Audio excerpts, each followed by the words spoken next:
ladies and gentlemen, this is Deja Vu, and I am here with my good friend HD StarCraft to kick off the 5th day of the eStars Heritage League. This is going to be quite a treat for all of us. This first game is going to be between Boxer and Yellow. That's right, it's going to be none other than the Emperor and the Storm Zerg, who have such a storied rivalry through OSLs, MSLs, at pretty much every special event here in the early days of StarCraft. And I think even the commentators and the show knows just how amazing this are, and I think we're going to be getting a little bit of an extended intro here just so that we can build up just how incredible this rivalry truly has been throughout the years. They have met 32 times in the past. I'm not positive, but I would be willing to bet that that is the most games that two players have ever played against each other, and certainly they have played on the highest level of every single tournament you can possibly imagine. And at some points they were teammates, they have been rivals, and it is absolutely glorious to finally see this matchup coming again after 2 years since their last game. And I am just absolutely excited to see this game get underway. HD, what do you think about this rivalry and what we're going to be seeing here today? Boom! Headshot!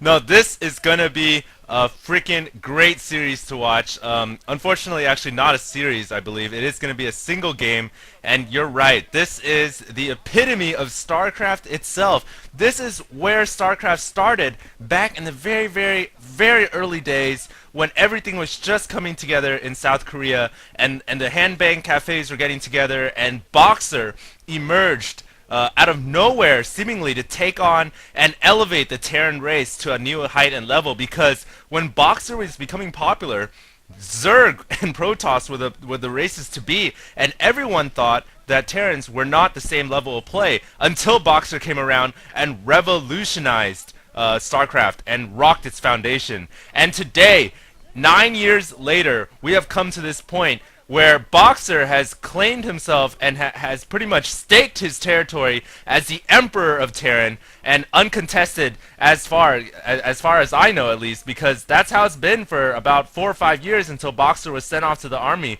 And even in the army, he started off his own league, his own team in the Pro League known as Air Force Ace. And now, 9 years later, we've come to this point where both these players have clashed so many times, both Boxer and Yellow, and it's just such a storied rivalry, as you said. And now they're actually teammates on Air Force Ace, I believe. So this is definitely going to be a good game to watch, and we'll have to see if some old sparks are reignited, and if some ingenious play will come from both of these sides.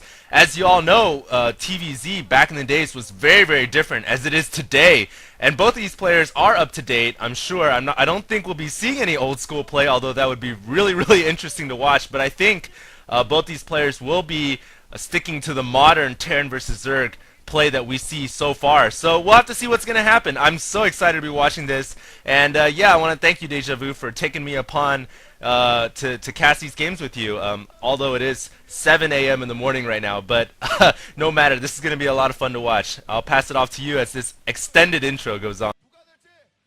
Absolutely, I love the extended intro, and I'm so glad to have you here. This is going to be so epic and so awesome. It just cannot be underestimated or underplayed just how amazing it is that Boxer created Air Force Ace. The clamor for him to continue playing while in the army and his passion for the game made it happen. Without him, that team never would have come into play, and we would not even have the opportunity to see guys like Yellow, Reach, Anytime, Dazang. The list goes on and on and on of all these players that everyone feared that we would lose when they go to the military. No, they go to Air Force Ace, and thanks to Boxer, we can still see them compete. We can still see them play in the Pro League, still see them play, maybe not in the later stages of the OSL and the MSL anymore, but certainly here in the group stages. And I think that is one of his greatest donations, really, to the StarCraft competitive community. And here we go, 1-0, and the game is underway here on Nostalgia. We'll see what the start positions are. We're going to have, let us see, bottom left and top right, or top left, we're going to have Boxer in purple at the top left, I believe, and Yellow in teal in the bottom left here on Nostalgia, which is technically a slightly favored Terran map, but I don't think that it's significant at all. I think it's only like 53, 54%, close enough that neither player can really be said to have a map advantage. And the start distances actually are a decent far apart, so it could allow Yellow to open up, or both players really, to open up with more of an economic build, rather than the rush build that was so classic in so many Boxer Yellow games with bunker rushes and Zergling rushes, and that's what we saw so often early on in the rivalry. But with this kind of a map, I think we could see this going into more of a modern mid to late game sort of strategies from both these players on a map like this. What do you expect to see here, HD? Yeah, I agree with you, man. Back in the days, that's when both these players shined, when they were still inventing StarCraft build orders, when there were no build orders to go by. But now, 9 years later, there have been build orders that have been perfected and mastered by players that arguably have been come out and played even better and elevated the level of StarCraft to a whole new height. So we'll have to see Boxer and Yellow in modern day 2009 StarCraft play, and we'll have to see what's going to happen. But you guys can tell that the crowd is electrified. All of South Korea is watching this. Indeed, the entire foreign world as well. You guys saw some big white businessmen even sitting down and watching this game. So that is a testament to how worldwide and international this is going to become, and just this rivalry right now just laying the foundation for StarCraft for maybe possibly another 9 years and StarCraft 2 onward. And now we do see that Yellow is going for the 12 hatchery, so indeed he is going to be playing more of the modern play, and actually Boxer here going for the early refinery, so really sticking to very, very modern play. I would assume he's going to be going for the mechanized Terran build order versus Zerg, which has become very popular as of late, ever since basically Fantasy and Jadon clashed in the Batu OSL. Terran versus Zerg has become very, very popular to go for mech. As you guys all know, it's much more easier to control your mech army than it is to control M&M.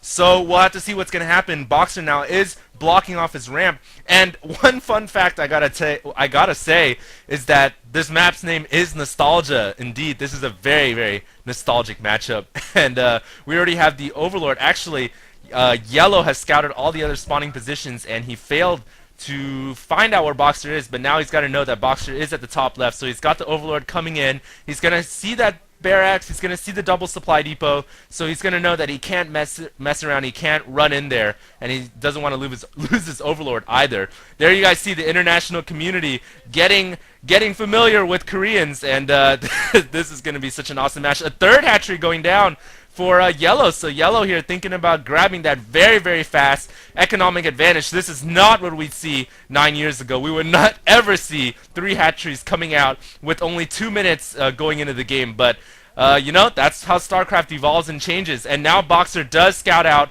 Yellow's build. He sees, I didn't see what building that was morphing in, but he doesn't know that there's a third hatchery coming up as of yet.